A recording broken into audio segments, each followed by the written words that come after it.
And we're looking forward to being out in Seattle for the second U.S. Cannabis Cup, open to all adults. So that's very exciting for us. Right, the second cup in America, following the one in Denver that took place 420. This is kind of the second appearance of High Times up in Seattle, but the previous cups had been medical cannabis cups. What change does I-502 and legalization mean for people if they want to be judges at this cup? Well, as far as judging is concerned, it's not like Amsterdam. So if you go there, you're not going to be trying out all the pod and then voting on the winners. That is unique still to Amsterdam. We hope someday that that's the case in the U.S., but right now it's not. However, the change of law in Seattle really opens things up for us. So this cup is going to be much larger than the last one. We expect nearly twice the attendance, and everyone who comes, pot is legal. So if you're an adult, you could just come there and get your ticket and smoke some of the best pot in Washington. Right on. Now, are there different ticket levels people need to be aware of? There are, yeah. We sell a variety of things there. You could buy day passes for each day. You could buy a 2-day pass. There's a VIP pass, which includes a really exciting concert. We have Slightly Stupid and Red Man for our Saturday night concert, so that's exciting. And if you don't want to, participate in the cup, which I don't understand why you wouldn't, but if you don't want to, you could buy a ticket just for that concert. There we go. But you want to go to all of this stuff because the day events are amazing. The vendors you'll see there and the displays, the best experts and the best products that you could want to find, you'll find them at the Cannabis Cups. And I'm wondering if you've got any panels. I know you sometimes will have speakers and panels at these events. Yeah, we absolutely do. Actually, are you planning on being in Seattle? I will be. I will be in Seattle. I saw something about a media panel. Yeah, I was actually just talking to our managing editor, Jen Bernstein, and we'd like to invite you to participate in the social media panel if you'd like to sit in on that. Absolutely. I've really appreciated the opportunities High Times have given me to speak at these events, and to be able to do that would be wonderful. That's great, yeah. So it's going to be the third social media panel that we've done. It's hosted by our managing editor, Jen Bernstein, but in addition to that, Danny Danko is going to do 2 seminars focusing on indoor and outdoor cultivation.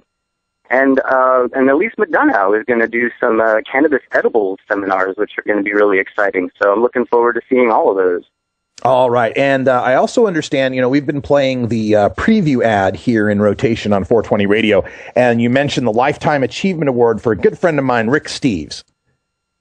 Yeah, we're excited to give that award to Rick Steves. He did so much for I-502 and, including his tour and just getting really good information about pot out there. So we're very proud to present him with the High Times Dr. Lester Grinspoon Lifetime Achievement Award, and that's going to take place during the Sunday night award ceremony. So that's going to be great. All right. Now, just, reflecting back on the Denver Cup, there was one little sore spot with some of the locals that happened in Denver. Following the Cup, there was some controversy about who was supposed to clean up the garbage. And it kind of left a black eye, and things were a misunderstanding. Could you kind of just explain to people what happened there so they don't think that High Times is going to come into their town and trash the place? Yeah, that was a really unfortunate situation, and it sort of seems like every time the marijuana movement makes some kind of great progress, and I thought overall the Denver event was, a terrific, event for pot and for the cause and everything. It seems like there's going to be some kind of negativity that gets spread around, and it was an unfortunate event. Basically, as I understand it, we had paid in advance for the venue to take care of the cleanup directly after the event. And unfortunately, they dragged their feet a little bit. I think there was some snow or something involved. I'm not 100% sure. But basically, it didn't get done immediately. They took care of it, I think, later that day or later that week. And so it was, up to them to clean up. We had paid for that and anticipated that it was going to be needed. But, I guess the scheduling was a little, off. And unfortunately, that's what got reported on. But we took everyone's complaints very seriously about that matter, and we're preparing properly in Seattle, and we hope that it's not going to be an issue again. Oh, yeah, I know it won't be. And it was a weird situation. I remember at the Cup, I was risking sunburn, and as I was at the airport waiting to fly out, I was in snow. It was like no visibility snow, so it was a weird situation. Yeah. All right, so the Seattle Cannabis Cup coming up on the 7th and 8th. I assume the website, you just go to cannabiscup.com. Yeah, all the information is up on cannabiscup.com. So, if you want to know more about the scheduling or the guest artists, or if you're just interested in purchasing tickets, you can do all of that right there at cannabiscup.com. All right, and you briefly mentioned Cannabis Cup in Amsterdam. What's the schedule for that? And, of course, we're still having it, right? Oh, absolutely, yeah. It's our 26th Cup in Amsterdam. We're gearing up for it now, so the schedule isn't quite set. I actually heard some really exciting news in my office just about 15 minutes ago. I'm going to have to not say it because the ink isn't dry on that contract, but if that is the case, it's going to be a very exciting lineup for the musical acts there. So it's our 26th year, and we're going to be better than ever. It's going to be a huge event, and I'm very excited about it. I got to go over there in May of this year to sort of do a little, Cannabis Cup preview with Danny Danko, and I can't wait to get back. All right, it's going to be a good time, and I'm really hoping I get to make it out to Amsterdam this year. I've got the passport ready to go. We're just looking for the sponsorship to make it happen. All right, let's get to the next issue of High Times, and I don't know what's the next newsstand issue. I know you're 3 months ahead of time. What's the issue date coming out? Yeah, we work a little ahead of time. So it's October 2013 that just hit newsstands today. Okay, and what features will we find picking up the newsstand issue? Right. Well, as I just mentioned, that little Cannabis Cup preview trip that Dan and I took back in May, we have the Amsterdam Cannabis Cup preview in October. Okay. And so that's got some great previews for that particular event.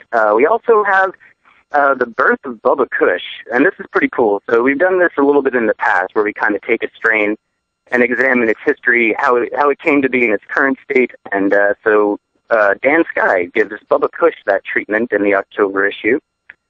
We also have an interview with Ross Robigliotti, who was, of course, the Olympic gold snowboarder, who then tested positive for pot, and then there was the struggle over whether or not he should keep his Olympic gold. And he's a big proponent of marijuana. He's up in Canada, so we're excited to have him as part of this issue.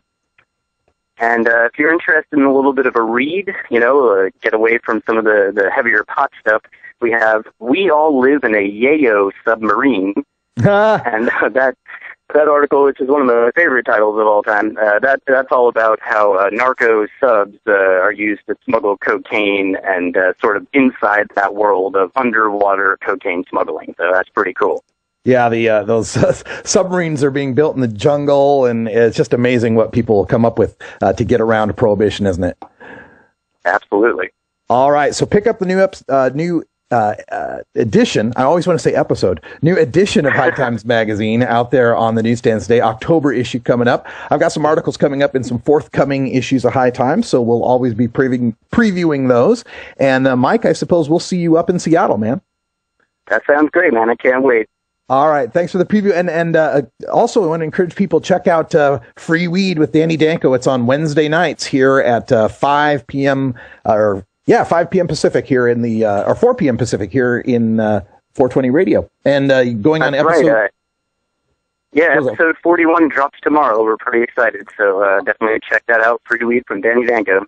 All right. Thanks so much, Mike G. And again, we'll see you. And thanks for joining us here on 420 Radio. Thanks for having me.